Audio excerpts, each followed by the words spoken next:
Hello दोस्तों, कैसे हो आप सभी लोग। I hope you all are good. तो दोस्तों, आपका स्वागत है मेरे इस चैनल में ज्ञान विद्या में। तो गाइस, आज हमारी शुरू होने वाली है साइंस की क्लास, जिसमें हम पहला चैप्टर पढ़ेंगे सर्कुलेटरी सिस्टम। धीरे धीरे करके और भी चैप्टर पढ़ेंगे जो आपके गवर्नमेंट एग्ज़ाम में पूछे जाने वाले हैं, और उनसे रिलेटेड बहुत सारे टर्म्स, क्वेश्चन किस तरीके से आते हैं, तो बहुत सारी चीज़ें पढ़ेंगे। मेरे साथ आप जुड़े रहिए। तो सबसे पहले हम पढ़ेंगे सर्कुलेटरी सिस्टम।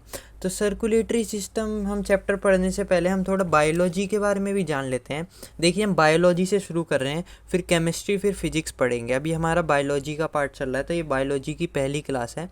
तो क्वेश्चन पूछता है, who gave the term biology. Biology की टर्म किसने दी थी, ये नाम जो है बायोलॉजी वो किसने दिया था। सिंपली आपको किसका नाम लेना है, लेमार्क एंड ट्रेवेनस। कब दिया था इन्होंने, 1802 में। क्वेश्चन आता है आपके पास कि किसने दिया था ये टर्म बायोलॉजी, तो आप कहेंगे लेमार्क एंड ट्रेवेनस। कब दिया था, 1802 में दिया था। बायोलॉजी के फादर किसे कहा जाता है, अरिस्टोटल को कहा जाता है, अरिस्टोटले के। ठीक है, 1802 में ही इन्होंने बायोलॉजी को फादर मतलब इन्हें घोषित करा गया था। ठीक है, अब देखिए, बायोलॉजी को दो पार्ट्स में डिवाइड कर रखा है, जिसे हम कहते हैं जूलॉजी एंड एक बॉटनी होता है। ठीक है, दो पार्ट में बायोलॉजी हमारी डिवाइड है, जूलॉजी एंड बॉटनी। जूलॉजी में हम एनिमल्स के बारे में बात करते हैं। ठीक है, जू से याद रखना है एनिमल्स के बारे में। बॉटनी में हम प्लांट्स के बारे में बात करते हैं। ठीक है, अब इसमें क्वेश्चन पूछता है कि जूलॉजी के फादर कौन है। उसके फादर अरिस्टोटले ही हैं, लेकिन फादर ऑफ बॉटनी कौन है, वो है थियोफ्रेस्टस। कौन है फादर ऑफ बॉटनी, थियोफ्रेस्टस। अब हम पढ़ते हैं सर्कुलेटरी सिस्टम के बारे में। तो सर्कुलेटरी सिस्टम की स्टडी क्या कह जाती है, study of circulatory system called angiology. ठीक है दोस्तों, एंजियोलॉजी कही जाती है स्टडी ऑफ मतलब सर्कुलेटरी की सिस्टम के बारे में पढ़ना हम एंजियोलॉजी कहलाता है। ठीक है, अब क्वेश्चन आता है, who discovered circulatory system. Discovered किसने करा था हमारा सर्कुलेटरी सिस्टम, वो करा था विलियम हार्वे इन 1628 में। कब करा था, विलियम हार्वे जी ने करा था 1628 में। हमेशा याद रखिएगा, क्वेश्चन कभी भी आ सकता है कि सर्कुलेटरी सिस्टम कब डिस्कवर्ड करा गया, वो किसके द्वारा करा गया। तो विलियम हार्वे के द्वारा 1628 में करा गया ना। अब देखिए, पार्ट्स ऑफ सर्कुलेटरी सिस्टम। देखिए, सर्कुलेटरी सिस्टम के हमारे तीन पार्ट्स हैं मेन। वो है आपका एक हार्ट, ये हार्ट, ब्लड वेसल्स और ब्लड। ठीक है, ये तीन पार्ट होते हैं। ठीक है, अभी हम सर्कुलेटरी सिस्टम के दो टाइप्स के बारे में बात करते हैं। दो टाइप्स कौन कौन से सर्कुलेटरी सिस्टम के, एक होता है ओपन सर्कुलेटरी सिस्टम। कौन सा, ओपन सर्कुलेटरी सिस्टम, ये इंपॉर्टेंट है। क्लोज्ड सर्कुलेटरी सिस्टम, इसके बारे में आपको पता होना चाहिए, नॉलेज आप लीजिए, याद रटना नहीं है, सिंपली हमें इसके बारे में जानने क्या होता है। देखिए, ओपन सर्कुलेटरी सिस्टम में ना जो ब्लड फ्लो है, ब्लड जो खून होता है वो किधर फ्लो करता है, वो करता है हमारा होमोसेल कैविटी में। क्वेश्चन आता है कि जो ओपन सर्कुलेटरी सिस्टम है उसमें जो जीव हैं, ऑर्गेनिज्म है या फिर कोई भी है, उनमें जो ब्लड है वो किस में फ्लो करेगा, वो करेगा होमोसेल कैविटी में। ठीक है, हमेशा याद रखना। और where we can see open circulatory system, अब हम किन ऑर्गेनिज्म या इंसेक्ट या किन में देखते हैं ओपन सर्कुलेटरी सिस्टम, इंसेक्ट और ऑर्थोपोडा में। ऑर्थोपोडा में मोलस्का, ऑक्टोपस, ये सारी चीज़ें आ जाती हैं। देखिए, हम ह्यूमंस को भी मैमल्स में रखा गया है, इंसेक्ट्स और या फिर ऑर्थोपोडा, इन सबको जितने भी ऑक्टोपस ये सारी वो हैं उनको ऑर्थोपोडा में रखा गया। तो इसी तरीके से इंसेक्ट और ऑर्थोपोडा में देखा जाता है। ठीक है, मोलस्का जैसे कि ऑक्टोपस होता है, ठीक है, ब्लू, जिनका ब्लू ब्लड होता है। ऑक्टोपस का कैसा खून होता है, हमेशा याद रखेंगे, ब्लू ब्लड होता है। कैसा, ब्लू ब्लड। तो देखिए, मतलब सिंपल लैंग्वेज में ओपन सर्कुलेटरी सिस्टम ये है कि इनकी बॉडी में ब्लड ना कि इनकी वेन्स में बहता है, उनकी जो चैम्बर बने होते हैं, ठीक है, ब्लड के। ठीक है, वेन्स में नहीं बहता, जैसे कि हमारा ह्यूमन में हमारी वेन्स होती हैं, उनमें ब्लड फ्लो करता है कि नहीं करता। उसी तरीके से इनमें ओपन सर्कुलेटरी सिस्टम में इनकी बॉडी में जो ब्लड है वो कहाँ पे, उनके चैम्बर बने होते हैं ब्लड के, उसमें बहता है। ठीक है, दे ऑल आर इन्वर्टिब्रेट। ये इन्वर्टिब्रेट के बारे में अभी मैं आगे बताऊँगा, इन्वर्टिब्रेट मतलब होता क्या है। ठीक है, ये कैसे होते हैं, ओपन सर्कुलेटरी सिस्टम के जितने भी होते हैं वो इन्वर्टिब्रेट होते हैं। ठीक है, अब पढ़ेंगे हम क्लोज सर्कुलेटरी सिस्टम के बारे में। देखिए, close circulatory system in this close circulatory system blood flow in blood vessels. देखिए ब्लड वेसल्स में ब्लड फ्लो होता है, किसमें? ब्लड वेसल्स, जैसे कि आर्टरीज या वेन। ब्लड वेसल हम किनको कहते हैं? आर्टरीज हो गई हमारी और वेन्स होती हैं, ठीक है। और क्लोज सर्कुलेटरी सिस्टम हम कहाँ देख सकते हैं? जैसे कि fishes, reptile, amphibian, birds, mammals में हम लोग आते हैं, ठीक है, ह्यूमंस, ठीक है। मतलब इनमें क्या है, एक पाइप, सिंपल लैंग्वेज में इसका मतलब ये है, क्लोज सर्कुलेट एक पाइप की संरचना होती है, ठीक है। वेन्स हो चाहे वो आर्टरी हो, ठीक है, उसमें आपका ब्लड फ्लो हो रहा है, ठीक है। अब ये दे ऑल आर वर्टिब्रेट। अब इसमें क्या बोलेंगे हम इनको? They all are vertebrate. ये मैं भी इनवर्टिब्रेट और वर्टिब्रेट का मतलब भी बताता हूँ आपको। लेकिन इसमें एक अपवाद है, एक्सेप्शन कहते हैं जिसे, ठीक है। मतलब अर्थवॉर्म जो है वो एनलेडक है तो इंसेक्ट ना, वो आना चाहिए किसमें? ओपन सर्कुलेटरी सिस्टम में, ठीक है, क्योंकि हमने कहा कि इंसेक्ट्स को हम ओपन सर्कुलेटरी सिस्टम में रखते हैं। तो अर्थवॉर्म भी तो एक इंसेक्ट है, तो उसको क्या बोलते हैं, क्लोज सर्कुलेटरी सिस्टम में क्यों रखा है? ये एक एक्सेप्शन है। अर्थवॉर्म इनवर्टिब्रेट है, लेकिन इसके बारे में भी हम पढ़ेंगे कि इसे हमने क्लोज सर्कुलेटरी सिस्टम में क्यों रखा है। उससे पहले हम पढ़ते हैं इनवर्टिब्रेट और वर्टिब्रेट का मतलब क्या होता है, ठीक है। देखिए ये जो एनिमल्स होते हैं उनमें किसी एनिमल्स में ओपन सर्कुलेटरी सिस्टम होता है और किसी में क्लोज सर्कुलेटरी सिस्टम में होता है। सिंपली हम भी एक तरीके के एनिमल है, हमारे अंदर भी सिंपली क्लोज सर्कुलेटरी सिस्टम भी होता है और ओपन सर्कुलेटरी, मतलब किसी एनिमल्स में क्लोज सर्कुलेटरी सिस्टम होता है और किसी में ओपन सर्कुलेटरी सिस्टम होता है। तो देखिए एनिमल्स को दो पार्ट में डिवाइड कर रखा है, एक होता है इन्वर्टिब्रेट और एक वर्टिब्रेट। तो इन्वर्टिब्रेट में मैंने बताया था आपको क्लोज सर्कुलेटरी सिस्टम होता है, और वर्टिब्रेट मतलब वर्टिब्रेट मतलब क्लोज सर्कुलेटरी सिस्टम, इन्वर्टिब्रेट मतलब ओपन सर्कुलेटरी सिस्टम, ठीक है। इन्वर्टिब्रेट में ओपन सर्कुलेटरी सिस्टम होता है। एग्जाम्पल जैसे कि इंसेक्ट और मोलस्का, ठीक है। इन्वर्टी में मतलब सिंपल ही हमें याद रखना है, इन्वर्टिब्रेट वो होते हैं जिनमें ओपन सर्कुलेटरी सिस्टम होता है, मतलब उनका खून ओपनली चैम्बर में, वेन के ना कि वेन में, ना ही आर्टरी में फ्लो कर रहा है, कहाँ कर रहा है? चैम्बर्स में फ्लो कर रहा है, तो उन्हें इन्वर्टिब्रेट कहते हैं, ठीक है। जैसे कि एग्जांपल में मोलस्का, ऑक्टोपस आते हैं और इंसेक्ट आते हैं, ऑर्थोपोडा में जिन्हें, ठीक है। वर्टिब्रेट में क्या होता है? उनका क्लोज सर्कुलेटरी में सिंपली हमारा खून हो रहा है, जिनमें रेप्टाइल, मैमल्स में हम ह्यूमंस आते हैं, ठीक है। तो ये चीज़ थी इसके बारे में। तो मैंने एक अपवाद बताया था, एक्सेप्शन बताया था अर्थवॉर्म के बारे में। क्या है वो? देखिए अर्थवॉर्म को हम क्यों क्लोज सर्कुलेटरी सिस्टम में रखते हैं, बल्कि वो एक इंसेक्ट है, ठीक है। तो जो अर्थवॉर्म है वो क्लोज सर्कुलेटरी सिस्टम में आता है, सिंपली हमें याद रखना है। कभी भी क्वेश्चन आ सकता है आपको, आप सोचोगे इंसेक्ट है तो मैं इसको ओपन सर्कुलेटरी सिस्टम में कर देता हूँ, लेकिन वो क्या है? क्लोज सर्कुलेटरी सिस्टम में रखा गया है उसे। क्योंकि देखिए the blood of earthworm colour is red. Blood जो है अर्थवॉर्म का वो कैसा होता है? कलर उसका वो होता है रेड कलर का। और अर्थवॉर्म में ही पिगमेंट फाइंड करा जाता है, उसे कहते हैं हीमोग्लोबिन। जिस तरीके से हमारे अंदर भी हीमोग्लोबिन होता है, उसी तरीके से अर्थवॉर्म में भी एक पिगमेंट फाइंड करा जाता है उसके खून में, वो है हीमोग्लोबिन पिगमेंट, ठीक है। लेकिन एक इसमें इंपॉर्टेंट चीज़ हमें याद रखनी है, जो आरबीसी होती है वो अर्थवॉर्म में प्रेजेंट नहीं होती है, ठीक है। आरबीसी अर्थवॉर्म के अंदर प्रेजेंट नहीं होती है, और उसका जो हीमोग्लोबिन है वो उसके प्लाज्मा में होता है, हमेशा सिंपली याद रखेंगे। जो अर्थवॉर्म का हीमोग्लोबिन है उसके प्लाज्मा में प्रेजेंट होता है, ठीक है। अर्थवॉर्म की आरबीसी प्रेजेंट नहीं होती है अर्थवॉर्म में। अर्थवॉर्म में पिगमेंट प्रेजेंट होता है, हीमोग्लोबिन, ठीक है। ठीक है, और उसमें अर्थवॉर्म का जो हीमोग्लोबिन पिगमेंट है वो किधर प्रेजेंट होता है? प्लाज्मा के अंदर, ठीक है। किसमें? प्लाज्मा के अंदर। कभी भी तो वो एक क्वेश्चन आता है, कभी भी सिंपली हमें एक क्वेश्चन पूछा जाता है। देखिए जो बीपी को नापने की मशीन होती है, क्योंकि बीपी आर्टरी के थ्रू नापा जाता है, मेज़र करा जाता है, तो क्वेश्चन आता है कि उसको उसको क्या बोलते हैं? Which instrument is use to measure the body blood pressure. Body का ब्लड प्रेशर मेज़र करने के लिए कौन सा इंस्ट्रूमेंट यूज़ करा जाता है? स्पिग्नोमोनोमीटर। ये हमेशा याद रखेंगे। ब्लड बॉडी का ब्लड प्रेशर यानी कि बीपी को नापने की कौन सी मशीन होती है? स्पिग्नोमोनोमीटर। आपने देखा होगा एक तरीके का हम अपने शोल्डर में लगाते हैं, शोल्डर से नीचे बाइसेप में लगाते हैं, जिसे कहते हैं हम स्पिग्नोमोनोमीटर, जिससे हमारा बीपी मेज़र करा जाता है। अब हम बात करते हैं ब्लड वेसल्स की। तो मैंने देखिए जो ब्लड वेसल्स हैं उनके तीन टाइप्स हैं। ब्लड वेसल के 3 टाइप्स कौन कौन है? आर्टरी, वेन्स और कैपिलरीज। आर्टरीज और वेन के बारे में भी हम पढ़ेंगे, कैपिलरीज के बारे में बाद में पढ़ेंगे। तो देखिए आर्टरीज और वेन में डिफरेंस क्या है। आर्टरी, फंक्शन और वर्क ऑफ आर्टरी। क्या वर्क होता है, क्या फंक्शन होता है आर्टरीज का? The function and work of artery is it helps to transfer blood from the heart to organs. देखिए जो आर्टरी का फंक्शन होता है, आर्टरी बहुत बड़ी बड़ी होती है हमारे अंदर, ठीक है, पाइप होती है और वो डीपली होती है अंदर, ठीक है। आर्टरी अगर एक कट गई तो उसमें बहुत सारा ब्लड लॉस हो सकता है हमारा, ठीक है।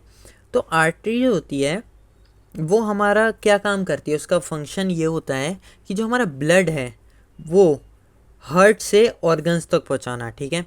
हमारा ब्लड उसने हार्ट से लिया और ऑर्गन्स तक पहुंचाया, चाहे वो हमारे हैंड तक पहुंचाना, कोई से भी ऑर्गन्स तक, हार्ट तक पहुंचाना हो, हार्ट से लिया उसने, और स्टमक, कहीं पर भी ऑर्गन्स तक, ब्रेन तक, उसका काम है, ठीक है, फंक्शन आर्टरीज का। मतलब छोटी छोटी पाइप होती हैं, उन्हें आर्टरी कहते हैं, ठीक है।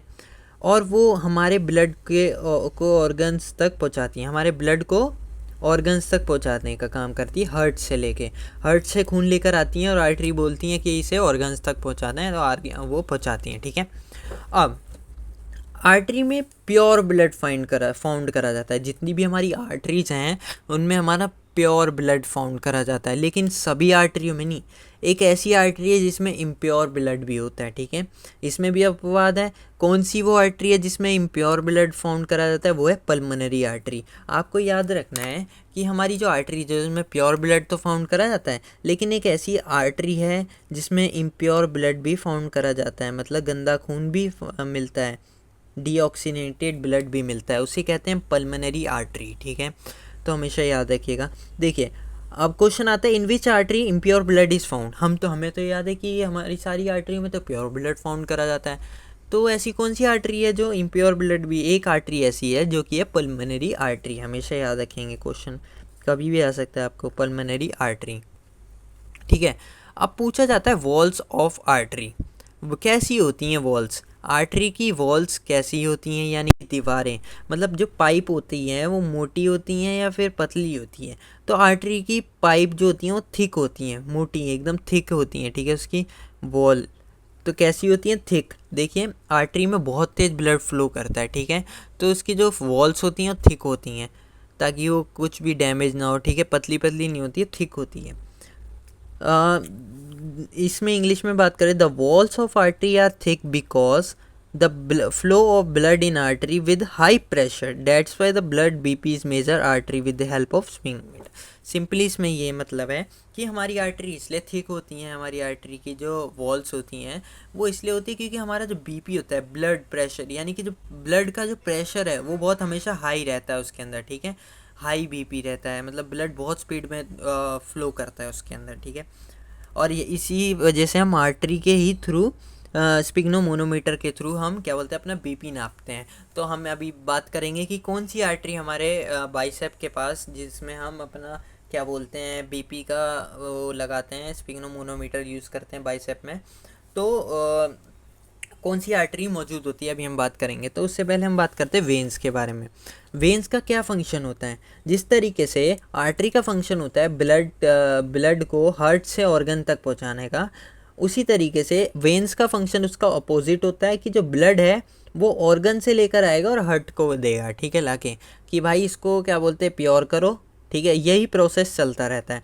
तो फंक्शन क्या आर्टरी का भी क्वेश्चन पूछा जाएगा तो क्या बोलेंगे आप? ब्लड को हार्ट से ऑर्गन तक पहुंचाने का। वेन का क्या है? Transfer blood from organ to heart, मतलब ब्लड को ऑर्गन से वापस लेके आना और हार्ट को देना, ठीक है। ये छोटी छोटी ना ट्यूब सी बनी होती हैं, ठीक है, ट्यूब बनी होती हैं, उन्हें वेन्स कहते हैं, ठीक है, हमारे ब्लड को ऑर्गन से हार्ट तक पहुंचाने का काम करती हैं, ठीक है। अब इसमें भी यही है कि हमारी जो वेन होती हैं उसमें इम्प्योर ब्लड फाउंड करा जाता है। कैसा ब्लड फाउंड करा जाता है? इम्प्योर ब्लड, यानी कि गंदा खून, डीऑक्सीजनेटेड ब्लड फाउंड करा जाता है, ठीक है। लेकिन इसमें भी एक अपवाद है कि सारी वेन्स में ही गंदा खून पाया जाता है, नहीं। एक पल्मोनरी वेन होती है, पल्मोनरी वेन में अच्छा खून फाउंड करा जाता है, यानी कि प्योर ब्लड फाउंडेड, ठीक है। तो क्वेश्चन आता है ऐसी कौन सी वेन है जिसमें प्योर ब्लड फाउंड कर रहा है तो आप क्या टिक करके आओगे, पल्मोनरी वेन। उसी तरीके से ऐसा क्वेश्चन आता है कि ऐसा कौन सा आर्टरी है जिसमें इम्प्योर ब्लड फाउंड करा जाता है, वो है पल्मोनरी आर्टरी। अब बात करते हैं इसकी वॉल्स के बारे में। इसकी वॉल थिन होती हैं, मतलब पतली पतली थिन होती हैं, ठीक है, ज़्यादा थिक नहीं होती हैं, थिन होती हैं। वो इसलिए होती हैं क्योंकि जो ब्लड होता है वो लो प्रेशर के साथ हमारा इसमें वेन्स में फाउंड करा जाता है, मतलब वेन में दौड़ता है, मतलब बहुत धीरे प्रेशर होता है, ज़्यादा प्रेशर होता नहीं है वेन में, ठीक है हमारी। और low pressure in veins so donated blood from when. अब इसमें लो प्रेशर होता है तो इसी वजह से हमारा खून कहाँ से लिया जाता है, वेन में। कभी भी देखा होगा हमने, कैनुला लगता है या फिर कुछ भी, यहाँ से हमारे खून ब्लड को लिया जाता है यहाँ से, तो वेन्स के थ्रू लिया जाता है, ठीक है। अब कुछ और डिफरेंस भी है, जैसे कि आर्टरी है। आर्टरी किधर लोकेटेड होती है हमारी बॉडी में, deep in the skin, skin के अंदर होती है डीपली, ठीक है, बाहर नहीं होती है। जिस तरीके से आपको वेन दिखती है इस तरीके से ये वेन, तो ये आपको क्या बोलते हैं, upper surface area of skin में, मतलब ऊपर हमारे स्किन के ऊपर है, ठीक है। तो उसी तरीके से जो हमारी जो आर्टरी है वो डीप स्किन के अंदर डीप में होती है, ठीक है, वो ऐसे नहीं दिखती है। और biggest artery of human body, question बहुत इंपॉर्टेंट है कि हमारी ह्यूमन बॉडी में बिगेस्ट आर्टरी कौन सी है, उसे बोलेंगे अरोटा। अरोटा, ठीक है, क्या बोलते हैं हम, अयोटा। तो biggest artery of human body is aorta, और अयोटा एक ही होती है ह्यूमन बॉडी में, ठीक है, हमेशा याद रखिएगा। और वेन की बात करते हैं हम। अब वेन किधर लोकेटेड होती है, on the surface of skin, skin की सरफेस पे ही होती हैं, ठीक है, हमारी स्किन है उसके सरफेस पे ही है हमारी, ये देखिए वेन, ठीक है। तो अब बात करते हैं biggest when of human body. Human body की बिगेस्ट वेन कौन सी है, वो है वेना कावा। वेना कावा, और वेना कावा दो पार्ट में डिवाइड है, एक सुपीरियर वेना कावा और इन्फीरियर वेना कावा। देखिए दो तरीके की वेना कावा है। देखिए वेना कावा हमारी बिगेस्ट वेन है, सिंपली आप टिक करके हैं, लेकिन वेना कावा भी दो तरीके की, एक है सुपीरियर वेना कावा और एक इन्फीरियर वेना कावा है, और इन दोनों में से इन्फीरियर वेना कावा बड़ी है, ठीक है, हमेशा याद रखेंगे, इन्फीरियर वेना कावा बड़ी है। अब आते हैं आर्टरीज़ में। आर्टरीज़ में वॉल्स प्रेजेंट नहीं, एब्सेंट होती हैं, मतलब प्रेजेंट नहीं होती हैं, ठीक है। मतलब वॉल्व्स क्या होती हैं, जैसे कि आप कोई पानी को बंद करने के लिए वॉल लगाते हो ना, जैसे पानी को बंद करने के लिए वॉल्व होता है, तो उसी तरीके से हमारी जो आर्टरी है उसको खून को बंद करने के लिए कोई वॉल्व नहीं होता है। अगर वहाँ खून बंद कर दिया तो क्या बोलते हैं, क्या होगा, आर्टरी हमारी फट सकती है, क्योंकि हमारा ब्लड बहुत स्पीड में वहाँ पे जा रहा है, तो वॉल्स प्रेजेंट नहीं होती हैं, ठीक है। लेकिन वेन में हमारी वॉल्स प्रेजेंट होती हैं, मतलब वेन हमें धीरे धीरे करके पहले वॉल को बंद करेगा फिर खोलेगा, जिस तरीके से ब्लड फ्लो होएगा, ठीक है। अब क्वेश्चन आता है, क्यों डॉक्टर हमेशा बीपी हमारे आर्म्स यानी कि बाइसेप से ही मेज़र करता है, क्यों, ऐसी कौन सी आर्टरी है। हमें हमेशा पता होना चाहिए कि हमारा बीपी किससे नापा जाता है, आर्टरी को ही मेज़र करके नापा जाता है। तो वो कौन सी आर्टरी होती है, ब्रेंचाइल आर्टरी। कौन सी आर्टरी होती है, ब्रेंचाइल आर्टरी, जो कि हमारे आर्म्स या फिर बाइसेप पे, यानी कि आर्म्स या बाइसेप पे मौजूद होती है, प्रेजेंट होती है। एक क्वेश्चन आता है कि नॉर्मल बीपी, ह्यूमन बॉडी का नॉर्मल बीपी कितना होता है, तो 120/80 mm। तो ये क्वेश्चन इंपॉर्टेंट है। Which of the following is required for the formation of haemoglobin. Haemoglobin की फॉर्मेशन यानी कि उसे बनाने के लिए क्या, कौन सा क्या रिक्वायर्ड होता है, हमें क्या मेटल या कुछ रिक्वायर्ड होता है, तो उसे हम कहेंगे Fe। Fe मतलब आयरन। आयरन हमारी हीमोग्लोबिन को बनाने के लिए रिक्वायर्ड होता है। आयरन किससे मिलता है, हरी साग सब्जियों से, जैसे स्पिनिच हो गया, इन सब्जियों से हमें आयरन मिलता है। अब हम बात करते हैं कैपिलरीज़ के बारे में। हमने आर्टरी और वेन के बारे में तो पढ़ा, लेकिन हमारी कैपिलरीज़ भी एक पार्ट है ब्लड वेसल का। तो capillaries is the smallest blood vessel of human body. Human body की सबसे स्मॉलेस्ट ब्लड वेसल कौन सी होती हैं, कैपिलरीज ही होती हैं, ठीक है, हमेशा याद रखिएगा। क्वेश्चन आएगा smallest blood vessel of human body is, तो हम क्या करेंगे, कैपिलरीज पे टिक करके आएंगे। अब कैपिलरीज में किस तरीके का खून पाया जाता है, देखिए जो हमारी वेन होती है इसमें इम्प्योर होता है, आर्टरीज में प्योर होता है, ठीक है, हमने ये पढ़ा। लेकिन इसमें भी बात पढ़ा कि पल्मोनरी आर्टरी में इम्प्योर ब्लड भी फाउंड कराया जाता है, पल्मोनरी वेन में प्योर ब्लड भी फाउंड कराया जाता है। तो उसी तरीके से जो कैपिलरीज होती है उसमें हमारा कौन कैसा ब्लड फाउंड करा जाता है, मिक्स ब्लड फाउंड करा जाता है, मतलब दोनों इम्प्योर और प्योर और इम्प्योर और प्योर ब्लड दोनों फाउंड करा जाता है।